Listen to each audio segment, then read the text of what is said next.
Dito tayo sa gitna ng palayan guys. Yan, binisita namin ni Uncle yung tanim niyang palay. Medyo pahinog na. Maganda naman yung tubo. Yan, hanggang dun sa dulo.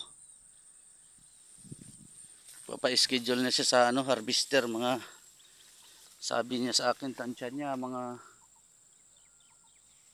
pizza juice yung nito.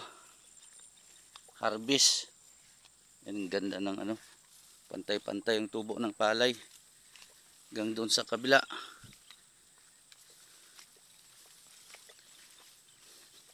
Nauna akong pumunta dito sa kanya, doon pa sa kubo.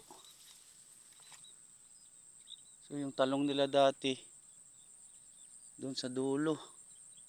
Patay na yung talong. Itong pala yung papaharvest nila. Last na nag-harvest kami dito, 149 sacks yung nakuha naming palay. Yung natira sa kanila 100 plus pa rin, kaya binawasan sa harvester. Kaso mura ng palay ngayon. Magkano lang per kilo? Sa ibang lugar 7 pesos lang ang kilo. Tapos yung mga nakaupo, ang sarap ng buhay. Bandel-bandel yung pera. Aha. Mga buhaya. Pira ng masa. Pinakamkam.